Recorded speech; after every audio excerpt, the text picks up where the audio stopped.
ஜம்மு காஷ்மீரில் ஊடுருவல் முயன்ற பயங்கரவாதிகள் மீது இந்திய ராணுவம் துப்பாக்கி சூடு நடத்தியுள்ளது.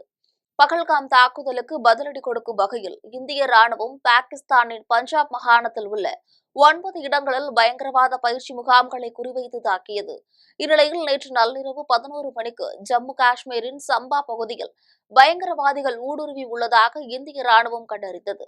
இதனைத் தொடர்ந்து எல்லை பாதுகாப்பு படையினர் தீவிரவாதிகள் மீது துப்பாக்கி சூடு நடத்தியதால் அவர்கள் அங்கிருந்து தப்பி சென்றனர்.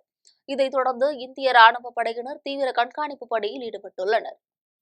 ராஜஸ்தான் முதலமைச்சர் பஜன்லால் சர்மா பாகிஸ்தான் மீது இந்தியா மீண்டும் தாக்குதலை தொடங்கியுள்ளதால் பாதுகாப்பு பணிகள் பலப்படுத்தப்பட்டுள்ளது. பகல்காம் பயங்கரவாத தாக்குதலின் எதிரொலியாக எல்லையில் மீண்டும் போர் பதற்றம் அதிகரித்துள்ளது. இதன் காரணமாக பஞ்சாபின் 6 எல்லை மாவட்டங்களான ஃபெரோஸ்பூர், பதான்கோட், பாசில்கா, அமிர்தசரஸ், குர்தாஸ்பூர் மற்றும் டார்தரன் ஆகிய இடங்களில் உள்ள அனைத்து பள்ளிகளும் மூடப்பட்டுள்ளன. மேலும் எல்லைப் பகுதி முழுவதிலும் கண்காணிப்பு பணிகள் தீவிரப்படுத்தப்பட்டுள்ளது. இதேபோல் ராஜஸ்தானில் ஸ்ரீகங்காநகர், பீகானர், ஜெய்சல்மார் மற்றும் பார்மர் ஆகிய எல்லையோர மாவட்டங்களிலும் உள்ள அரசு மற்றும் தனியார் பள்ளிகள் மூடப்பட்டுள்ளன. எல்லையில் நிலவும் பதற்றத்தை தொடர்ந்து விடுமுறையில் உள்ள போலீசாரின் விடுமுறையை ரத்து செய்து மீண்டும் பணிக்கு திரும்ப ராஜஸ்தான் முதலமைச்சர் பஜன்லால் சர்மா உத்தரவிட்டுள்ளார். மேலும் மாநிலம் முழுவதும் பாதுகாப்பை தீவிரப்படுத்த வேண்டும் என்றும் அவர் தெரிவித்துள்ளார். போர் பதற்றம் காரணமாக பொதுமக்கள் யாரும் வீட்டை விட்டு வெளியே வர வேண்டாம் என்று தெரிவிக்கப்பட்டுள்ளது. இந்தியா பாகிஸ்தான் இடையே போர் பதற்றம் நீடித்து வரும் நிலையில் பல்வேறு பாதுகாப்பு நடவடிக்கைகள் எடுக்கப்பட்டு வருகிறது. தற்போது பஞ்சாபில் பொதுமக்கள் யாரும் வீட்டை விட்டு வெளியே வர வேண்டாம் என தெரிவிக்கப்பட்டுள்ளது. மேலும் ஜன்னல் பகுதிகளில் யாரும் நிற்க வேண்டாம் என்றும், ஜன்னல்களில் போட்டுள்ள துணிகளை எடுக்குமாறும், விளக்குகளை அணைத்து வைக்குமாறும் கூறப்பட்டுள்ளது. மேலும் மக்கள் அச்சப்பட தேவையில்லை என்றும், பதற்றத்தை தணிக்க இந்திய ராணுவத்தினர் தீவிரம் காட்டி வருவதால் ராணுவத்திற்கு ஆதரவளிக்க வேண்டும் என அமிர்தசரஸ் நிர்வாகம் கேட்டுக் கொண்டுள்ளது. இந்தியாவில் உள்ள 8000 எக்ஸ் கணக்குகளை முடக்க மத்திய அரசு முடிவு செய்துள்ளது. ஆபரேஷன் சிந்தூரை தொடர்ந்து பாகிஸ்தான், இந்தியா இடையே நேரடி தாக்குதல் தொடங்கி தீவிரமாக நடந்து வருகிறது. இந்நிலையில் பாகிஸ்தான், இந்தியா இடையே நேரடி தாக்குதல்கள் தொடங்கியுள்ள நிலையில் எக்ஸ் தளத்திற்கு மத்திய அரசு உத்தரவு பிறப்பித்துள்ளது. இது தொடர்பாக எக்ஸ் நிறுவனம் வெளியிட்டுள்ள அறிவிப்பில், இந்தியாவில் உள்ள 8000 எக்ஸ் வலைதள கணக்குகளை இந்திய அரசு நிர்வாக உத்தரவினை ஏற்று அதனை முடக்கும் பணியில் ஈடுபட்டுள்ளதாக தெரிவிக்கப்பட்டுள்ளது. மேலும் எக்ஸ் நிறுவனம் இந்திய அரசின் கோரிக்கைகள் மீது உடன்பாடு இல்லை என்று கூறியுள்ளது. இந்த தடை உத்தரவுகளால் பாதிக்கப்படும் அனைத்து பயனர்களும் நீதிமன்றங்களிலிருந்து தகுந்த நிவாரணம் பெற ஆதரவு அளிப்பதாக தெரிவித்துள்ளது. தரம்சாலா மைதானத்திலிருந்து பாதுகாப்பாக 20,000 ரசிகர்கள் வெளியேற்றப்பட்டுள்ளனர். பாகிஸ்தான் ராணுவத்தின் தாக்குதல் காரணமாக தரம்சாலாவில் நடைபெற்ற பஞ்சாப், டெல்லி இடையிலான IPL போட்டி பாதியிலேயே ரத்து செய்யப்பட்டது. அதன் பின்னர் வீரர்கள் ஓய்வறைக்கு திரும்பிய நிலையில் மின் விளக்குகள் அணைக்கப்பட்டது. பின்னர் அங்கிருந்த பாதுகாப்பு அதிகாரிகள் ரசிகர்களை உடனடியாக வெளியேற்றுமாறும் அறிவுறுத்தியுள்ளனர். இதனைத் தொடர்ந்து பாதுகாப்பு படையினர் குவிக்கப்பட்டு ரசிகர்களை மைதானத்திலிருந்து பத்திரமாக வெளியேற்றப்பட்டுள்ளனர். ரசிகர்கள் பதற்றமடையக்கூடாது என்பதற்காக ஆட்டம் ரத்து என தெரிவிக்கப்பட்டு ரசிகர்களை பாதுகாப்பாக வெளியேற்றியுள்ளனர். தொடரும் சைரன் ஒலி காரணமாக ஜம்மு எல்லைப் பகுதியில் உள்ள பொதுமக்கள் அச்சத்தில் உறைந்துள்ளனர். ஆபரேஷன் சிந்தூர் தாக்குதலை தொடர்ந்து இரு நாடுகளிடையே போர் பதற்றம் தொடர்ந்து அதிகரித்து வருகிறது. இந்நிலையில் நேற்று இரவு இந்தியாவை நோக்கி பாகிஸ்தான் ராணுவம் ஏவுகணை மற்றும் ட்ரோன்களை கொண்டு தாக்குதலை நடத்தியது. இதற்கு பதிலடி பாகிஸ்தானை சேர்ந்த முக்கிய நகரங்களை இந்தியா குறிவைத்து தாக்குதல் நடத்தி வருகிறது. ஜம்மு பகுதியில் பாகிஸ்தான் தொடர்ச்சியாக துப்பாக்கி சூடு மற்றும் குண்டுகளை வீசி தாக்குதல் நடத்தி வரும் நிலையில் எல்லைப் பகுதிகளில் தொடர்ந்து சைரன் ஒலிகளின் சத்தம் அதிகரித்து வருவதாக தகவல்கள் வெளியாகியுள்ளது.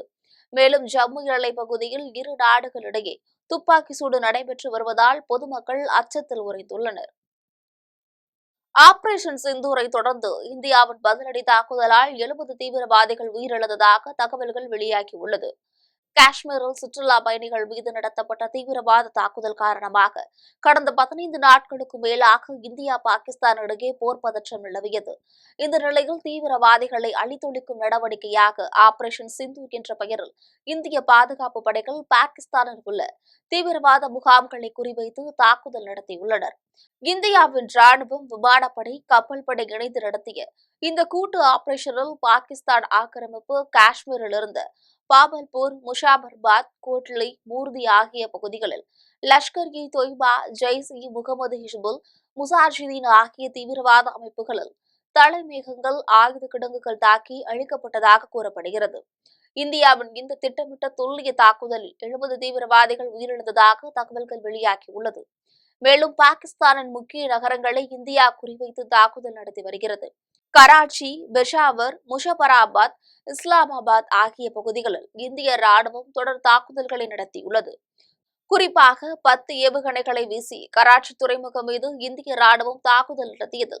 இஸ்லாமாபாத்தில் உள்ள ஏவுகணைகள் விழுந்ததில் 16 இடங்களில் தீ விபத்து ஏற்பட்டதாக தகவல்கள் வெளியாகியுள்ளது. இந்தியா பாகிஸ்தான் பிரச்சினையில் தலையிடப் போவதில்லை என்று அமெரிக்க துணை அதிபர் ஜே.டி. வான்ஸ் கூறியுள்ளார். ஆபரேஷன் சிந்தூர் என்ற பெயரில் பகல்காம் தாக்குதலுக்கு இந்தியா பதிலடி கொடுத்து வருகிறது. இந்நிலையில் அமெரிக்க துணை அதிபர் ஜே.டி. வான்ஸ் செய்தியாளர்களை சந்தித்து பேசினார். அப்போது அவர் இந்தியா பாகிஸ்தான் இடையிலான பிரச்சினையில் தற்போது தலையிடப் போவதில்லை எனவும் பதற்றத்தை தணிப்பதற்கு முயற்சி செய்ததாகவும் கூறியுள்ளார். மேலும் இது மிகப்பெரிய போராகவோ அணு ஆயுத பிரச்சனையாகவோ மாறாது என நம்புவதாக தெரிவித்தார். மேலும் இரு நாடுகளிடையே ஆயுதங்களை கைவிடும்படி அமெரிக்காவால் கூற முடியாது என கருத்து தெரிவித்துள்ளார். ட்ரோன்கள் சுட்டு வீழ்த்தப்பட்டு பாகிஸ்தான் ராணுவம் தோல்வியடைந்துள்ளது என்று ஜம்மு காஷ்மீர் முதலமைச்சர் உமர் அப்துல்லா கூறியுள்ளார். பாகிஸ்தானுக்கு ஆபரேஷன் சிந்தூர் என்ற பெயரில் தாக்குதல் நடத்தி இந்தியா தக்க பாடம் புகட்டியது.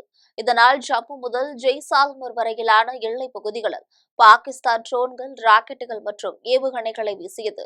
ஜம்முவில் கண்காணிப்பு பணி தீவிரப்படுத்தப்பட்டு இந்திய ராணுவம் முன்னெச்சரிக்கையுடன் இருந்ததால் பாகிஸ்தான் ட்ரோன்களை இந்திய ராணுவம் சுட்டு வீழ்த்தியுள்ளது என ஜம்மு காஷ்மீர் முதலமைச்சர் உமர் அப்துல்லா தெரிவித்துள்ளார். மேலும் ஜம்முவில் பாகிஸ்தான் நடத்திய ட்ரோன் தாக்குதல் தோல்வியடைந்துள்ளதால் அங்குள்ள மக்களின் நிலைமையை குறித்து கண்டறிய ஜம்முவிற்கு செல்வதாக உமர் அப்துல்லா தன்னுடைய எக்ஸ் தள பக்கத்தில் பதிவிட்டுள்ளார். பாதுகாப்பு சோதனைகள் காரணமாக விமான பயணிகள் 3 மணி நேரத்திற்கு முன்பு வர வேண்டும் என்று விமான சேவை நிறுவனங்கள் அறிவித்துள்ளது.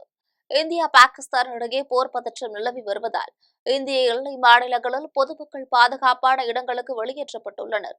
மேலும் நாடு முழுவதும் பலத்த பாதுகாப்பு ஏற்பாடுகள் செய்யப்பட்டு வருகிறது. இதனைத் தொடர்ந்து விமான நிலையங்கள், ரயில் நிலையங்களிலும் கண்காணிப்பு பணிகள் தீவிரப்படுத்தப்பட்டுள்ளது. இதன் காரணமாக எல்லையோரங்களில் உள்ள ஸ்ரீகர், சண்டிகர், அமிர்தசரஸ், ஹல்வாரா, பாட்டியாலா, சிம்லா, கங்ரா, பட்டின்ரா, ஜெய்சால்மர், ஜோத்பூர் உள்ளிட்ட 24 விமான நிலையங்கள் மூடப்பட்டுள்ளன. மேலும் விமான நிலையங்களுக்கு பயணிகள் 3 மணி நேரத்திற்கு முன்பு வர வேண்டும் என்று அறிவிக்கப்பட்டுள்ளது. மேலும் பாதுகாப்பு சோதனைகள் தீவிரப்படுத்தப்பட்டு விமான நிலையங்களில் பார்வையாளர்களுக்கு தடை விதிக்கப்பட்டுள்ளது. போர் பதற்றம் காரணமாக ஜம்மு உள்ளிட்ட பகுதிகளுக்கு செல்லக்கூடிய விமான டிக்கெட்டுகளை கட்டணமின்றி ரத்து செய்யலாம் என ஏர் இந்தியா உள்ளிட்ட விமான சேவை நிறுவனங்கள் அறிவித்துள்ளனர். இந்திய ராணுவத்தின் பதிலடி தாக்குதலுக்கு ஈடுகொடுக்க முடியாமல் பாகிஸ்தான் ராணுவம் திணறியுள்ளது.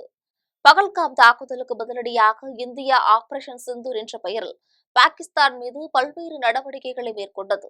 இதனைத் தொடர்ந்து பாகிஸ்தான் ராணுவம் எல்லையில் ட்ரோன்கள், போர் விமானங்கள் மூலம் அத்துமீறி தாக்குதல் நடத்தியது. இதனை இந்திய ராணுவம் சுட்டு வீழ்த்தி பயங்கரவாதிகளின் ஊடுருவலை தடுத்து நிறுத்தியுள்ளது. இதில் குஜராத்தில் தாக்குதல் நடத்திய பாகிஸ்தானின் 3 ட்ரோன்களையும், ராஜஸ்தானின் ஜெய்சால்மரில் நடத்திய தாக்குதலில் 70 ட்ரோன்களை இந்தியா சுட்டு வீழ்த்தியது. இந்நிலையில் பாகிஸ்தானின் லாகூரில் இம்ரான்கான் ஆதரவாளர்கள் போராட்டம் நடத்தி வருகின்றனர். பலுசிஸ்தான் ஆதரவாளர்களும் குண்டுவெடிப்பு சம்பவங்களில் ஈடுபடுவதால் 3 முனைகளிலும் பாகிஸ்தானுக்கு கடும் அழுத்தம் ஏற்பட்டுள்ளது. இதனால் இந்தியா நடத்தும் பதில் தாக்குதலை எதிர்கொள்ள முடியாமல் பாகிஸ்தான் திணறி வருகிறது. மேலும் இது தொடர்பாக America, Qatar, Japan, France, Germany, Spain, Saudi Arabia, Iran, England, Italy ஆகிய 10 நாடுகளுடன் இந்திய வெளியுறவுத்துறை அமைச்சர் ஜெய்சங்கர் பேச்சுவார்த்தை நடத்தியுள்ளதாக தகவல்கள் வெளியாகியுள்ளது.